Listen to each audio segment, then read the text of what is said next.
Hello. Welcome to Mental Health Matters. My name is Barbara Myers, and I'm the host of the show. On today's show, we're going to be talking about African Americans and mental health. I'm very pleased today to have three guests. First, I'd like to welcome Sydney Loggins. Welcome, Sydney. Sydney is an administrator, and she has a co-occurring disorder. She's going to be telling us something about that. Next, I'd like to introduce Lorenzo Kearney, who's the Emergency Service Coordinator at the Howie Hart Center, and he will be talking about that with us. Welcome, Thank you. Lorenzo. Thank you. And third, I'd like to introduce Mary Elsie Gibson. Mary is a person who's living with paranoia and depression, and I'm very happy to have her here with us today. I thought I would start today's show by talking about a report that was done by the United States Surgeon General. In 1999, the Surgeon General issued its first in history report by a Surgeon General of the United States on mental health. And one of the conclusions of that study was that people who were from minority populations had particularly serious mental health challenges and problems. And he ordered that there be another study that focused directly on the mental health problems of minority communities. And one of the communities was the African American community. And I thought what I'd do is tell you some of the conclusions from that study. African Americans appear to have overall rates of mental health and mental illness similar to those of whites after controlling for the differences in income, education, and marital status. However, since African Americans disproportionately are represented in high-need populations, such as homelessness, substance abuse, experience of violent environments, being incarcerated, in foster care, having post-traumatic stress disorder, the effects of mental health and mental health care are especially important in these high-risk areas.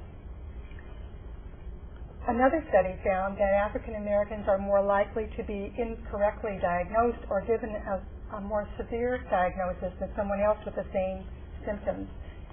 In particular, this has been demonstrated. African Americans are diagnosed with schizophrenia more than others with similar symptoms. One of the differences they found was that African Americans use more alternative therapies or home remedies, many times complementing medications that they get, but there's a willingness to try something that's different. Another finding was that there are disparities in access to mental health services due to financial barriers that people have.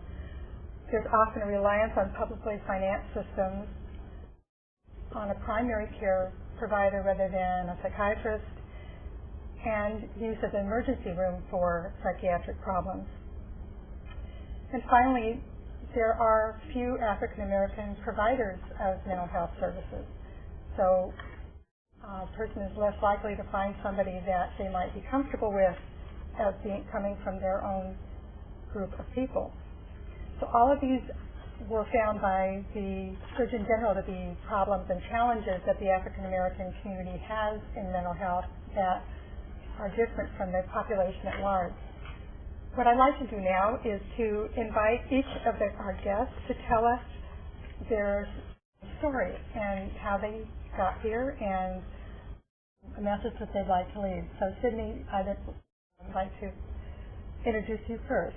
Okay, I'd like to start by sharing a part of my story in terms of how I discovered my mental illness and discovering that I was also diagnosed with having a co-occurring disorder. And being diagnosed with a co-occurring disorder, I found that I would go in and out, not only with the substance abuse, but with having depression and personality disorder, along with anxiety. I mean, the list just goes on and on. And the way that I found hope for myself, I found that I began research in terms of doing self-research on myself by going to bookstores and going into the self-help section. And the way that I was directed there was through a friend, one of my supporters, a younger lady. She introduced me to self-help books, and within the self-help reading, I utilized affirmations, and I would read those affirmations on a daily basis. After going into a real deep depression and isolation, my supporter, practically knocked my door down to get inside my home, and she suggested that I seek therapy. And going through a therapist, I found that medication helped me a lot, but then I began to get tired. I began to get toxic in terms of using the medication, so I looked towards alternative healing in terms of going to the health food store, reading herb books, going to acupuncture, exercise, and diet. Those are some of the alternatives that I've been able to utilize. Have they helped you? Yes, they actually have helped me. That's good. And right now, I'm on alternative alternative healing. I'm in an alternative healing process. I don't know if I should bring this up, but I was employed at a nonprofit, and I was terminated. And of course, I was in shock for a very brief moment, I might add. And with the alternative medications that I've been using, I've been able to, I guess, pretty much stabilize myself. I'm pretty much at peace with myself because I am using those alternatives and using my supporters.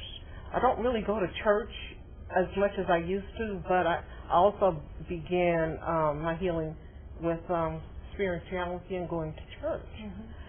And I do watch the TV church ministers, and I do write scripture down. I do read my scriptures on a daily basis, and those are just some of the basic tools that I use in terms of maintaining my mental health and maintaining my sobriety. And I guess I should share that I began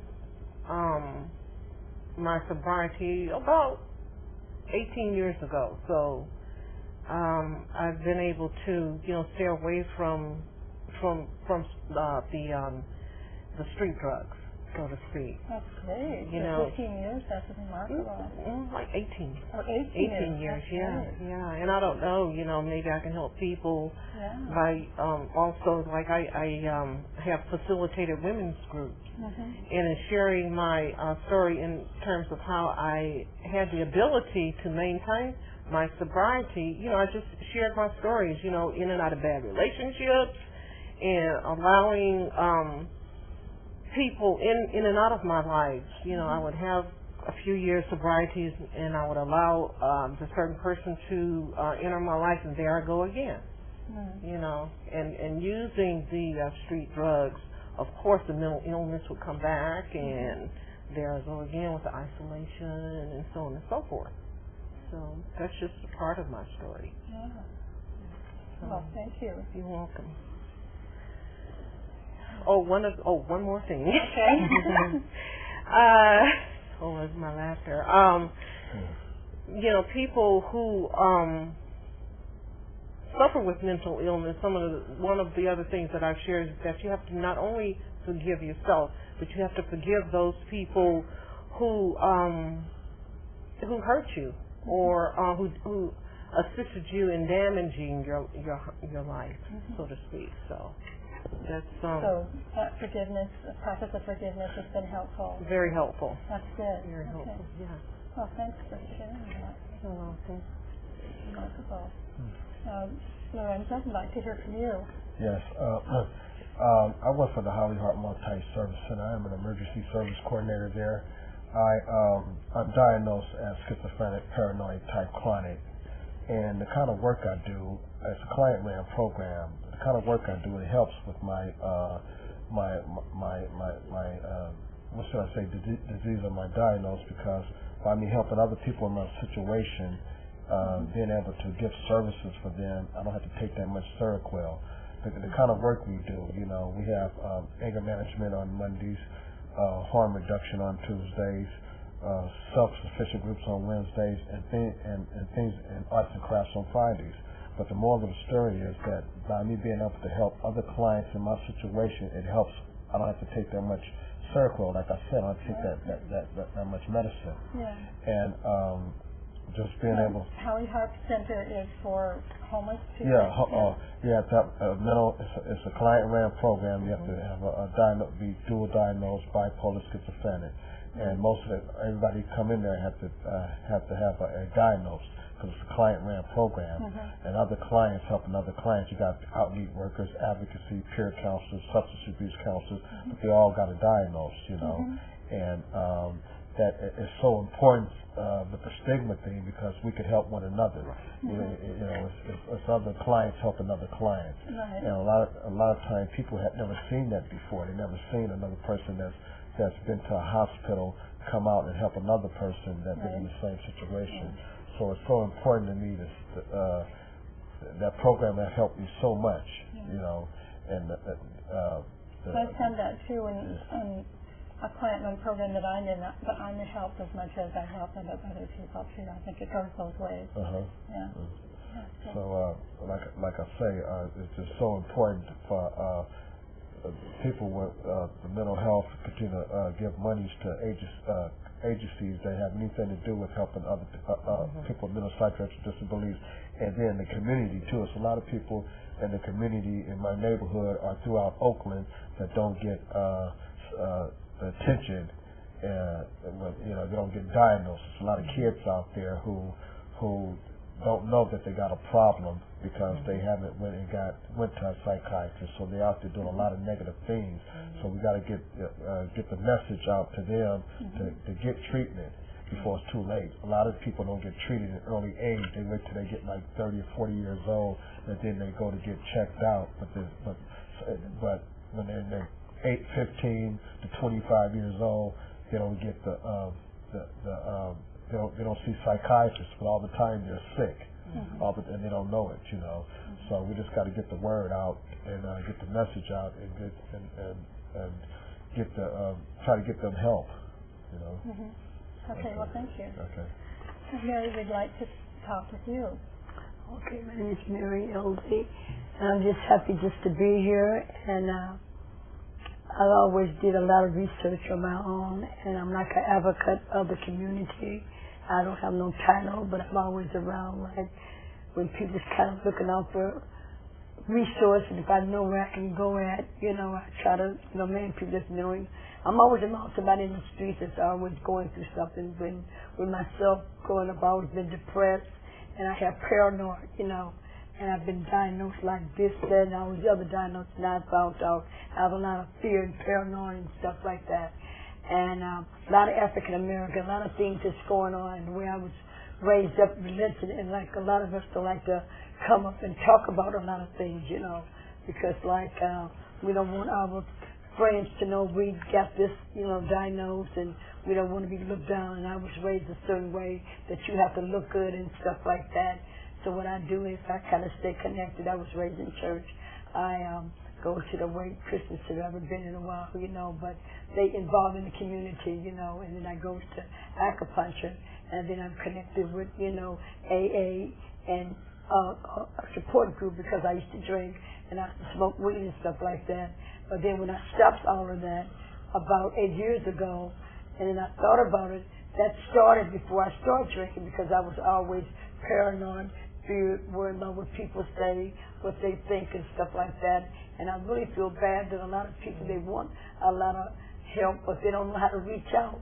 And a lot of African America, when they know these different information, they will not share it, and they wonder why they do all the violence, the crimes, and go to drinking and stuff. I used to drink, and I used to smoke weed till somebody laid something in my stuff, and all that kind of stuff. So I share that with the generation when I walk the street, you know, if I go to meet Tom Baker in Berkeley, you know, but it's bad when you go to these meetings by yourself and you don't have nobody to, you know, African American to fight with you, you know. I'm for the whole community, Berkeley, Oakland. I'm for the whole world, you know. And for me, I just kind of stay spiritually connected, try to be around positive people, try to set healthy boundaries, stay focused, keep a support group. Happy to know people like Sydney and Gina and Barbara, you know, and just I'm just letting go and let God, my higher power, Mother Nature, whatever you guys want to, you know, call it, you know.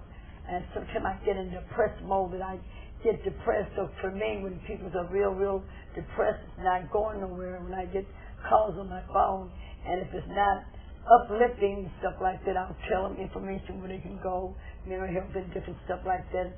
But when I see it don't pertain, I start getting depressed with their problems. So I'm learning to set healthy boundaries to heal. And I tell anybody, if you want to heal, kind of talk to someone that's going to uplift you. If they know what your pastor or a good friend or me, I just feel my knees and pray and just ask for just let go and let God and affirmation and stuff like that. So to me, just staying connected. I just want to just, for all the African Americans, just reach out all over. It's about love and it's about healing, you know. And we do got places where people can go at. That's why a lot of the prisons and stuff is all locked up because a lot of people, they go back and forth to jail, and a lot of them I know, and they have a lot of mental issues going on, you know, depression and stuff. And I know I have paranoid and, you know, fear and stuff like that, you know, and I thought that came from drinking and stuff. That's part of it. But I've been depressed and paranoid, and I have that's going on now. But I'm learning when I'm around positive people and staying connected and going to acupuncture. I just started taking medication, but I'm learning what medication to take and to read up on it, you know, to find out things, you know, because I know some people take medication and it will make them worse than what they are. So for me, I'm very concerned what doctor I'm going to, what medication, and do some research. And I'm happy I'm here. Thank you. Oh, good. Thank you, Mary. I'd like to ask all of you, what would you tell an African American friend who thinks they might have a psychological problem and doesn't know what to do? What would you advise them to do? Well, first of all, I would advise them to seek out a therapist, and I would share some of the, you know, the knowledge and background that I've experienced in terms of why I had to reach out to see a therapist, because sometimes you need to talk to someone who really don't know you, and someone who will listen, and someone who has gone to school and have sort of like the educational background. Sometimes that helps. And I would also suggest to them to seek out support groups. You know, so support groups have helped me. It's been very beneficial in my life to listen to other people who experience the same things that I've experienced. Right, you know, that's what I would do. And I'm even open to, you know, have that person give me a call. You know, and it depends on the person. What I've had to learn for myself was to set healthy boundaries. And to put together a trusted support group. I would suggest that to them too. Okay. Is there anything else that you would advise? Well, I'm an outreach worker. That's some of the things that I do with advocacy. And the first thing I would do, and I have did in the past, was refer people to Salsa Creek. That's one of the best places in the Bay Area that you could go to and get diagnosed and get help. They could even go in as a short stay if they don't have medicines, and they will evaluate them and give them medicines there, and will help them with a lot of other things that they need to get them on the right track. Sometimes they'll help you with housing, they'll help you with your medicines, they'll help you with trying to get monies to help yourself. A lot of people don't know they can get compensated when they're sick, you know, and they don't know these things, and they get on a fixed income that can make them where they'll be able to live. It's not a lot of money, but it's enough to have to get Medi-Cal, you can pay some rent, but they don't know these things. They're just out there. So Salsa Creek is one of the better places that you go and get help. And I have went there in the past several times. I have even admitted myself when I have nervous breakdowns. But the moral of the story, I have referred a lot of people there. The people that I did refer there, they came back and had good things to say about it, and they got help. Oh, good. Thank you for that. How about you, Mary? But for me, when I do a lot of street walking, and I mostly like to tell my story. I tell my story. I have went to places to talking to professional people to tell them I need a psychiatrist and stuff like that and different stuff, and I didn't get no help, but I didn't take it personal. So when I walk the street and talk to a lot of the young teenagers or different ones that I know, or someone say, Mary, I can call you. You could call me any time of night. That's why I live alone, because they know it's not going nowhere. And it's good when people know you are trustworthy. And I just tell them what I do. I just try to just pray and stay connected and try to stay in support groups, AA, and, they got all kind of groups. They think it's just about drugs, AA, NA, prostitute, any kind of illness or whatever, We have it out there, even when I go back and forth to Vegas and stuff like that. They got a lot of stuff people don't know. So I just tell my story and let people know what I've been through. And so that's helpful to them to hear your story. Yes, you would tell them. About me telling my story, I don't know. To let them know, because some African Americans, I'm gonna be honest with you, they were raised up in church, and they don't want a lot of people to know what's going on with them. They have to keep this fight going, and they don't want anyone to know this here. And then that's why the story manifested itself, and they wonder why they don't, function right on the job and stuff like that, because they don't want, so-and-so to know that they got this mental problem or domestic problem, and they need to take medicine, and they get the job find out, because I've talked to a lot of people that I know. There's a lot of stigma, it sounds like. Yes, it is. A lot of African Americans, Yeah. I've sometimes thought myself that the stigma is worse than the illness sometimes, because it keeps you from getting help, and kind of sad. One of the things that people sometimes say that's especially helpful to African Americans is a connection to religion. And I wanted to know if have you found connection to religion to be helpful or harmful or whatever? It's that's where I initially began my walk with Sobriety Church. And for me, it was very, very helpful, and I like to share. When I started going to church, I would see people when the Holy Spirit would touch them, and I thought that they were just acting until it happened to me. And after I was touched by the Holy Spirit, it felt like I had a cleansing, and from that cleansing, that's when I really started my my walk towards not only hope but living life, because when I was in my substance abuse lifestyle, I was really dead, and didn't really realize that I had a mental illness at the same time. Being the oldest girl born in the family, although I have 3 older brothers, and I was the 4th born in the family. So being an African American woman, being the oldest in a family, a lot of responsibilities are placed on your shoulders. So in spirituality, to get back to that question and answer, that's when I began my walk. Thank you. Okay. I'm going to move on and give a challenge to those of you who are watching in the audience today. There's an African proverb that says, it takes a village to raise a child. You may have heard of that.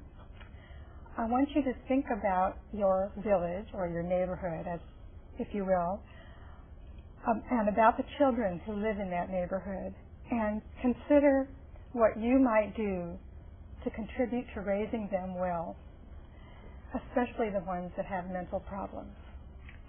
That's your assignment. And I'm sure you'll do it very well on it. Before we end, I'd like to give some resources and organizations for those of you who may need them.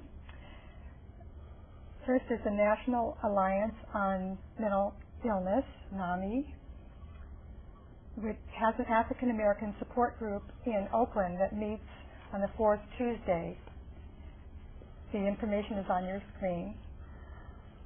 NAMI also sponsors family-to-family classes that help families learn about mental illness from time to time.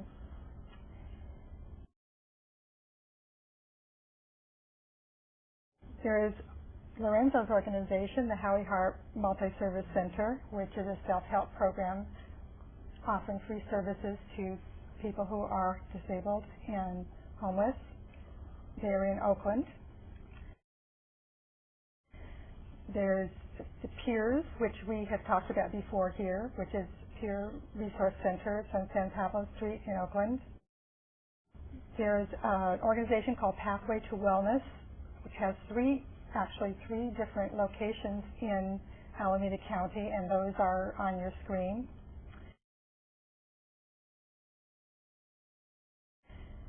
There's an organization called Primary Care, which is on Dwight Way, and it has a support group for people, meets on Fridays. And finally, there's a suicide hotline at 1-800-SUICIDE for those of you who need it. I'd like to end by saying that the Surgeon General said that while the African American experience in the United States is rife with episodes of subjugation and displacement, it is also characterized by extraordinary individual and collective strengths that have enabled many African Americans to survive and do well, often against enormous odds. The resilience of these people is an important resource from which everyone in our society can learn, and I agree. I want to thank our guests, Sydney, Lorenzo, Mary. Thank you for being here this evening. And I want to end by saying, take courage, friends. The way is often hard, the path is never clear, and the stakes are very high. Take courage, for deep down there is another truth. You are not alone.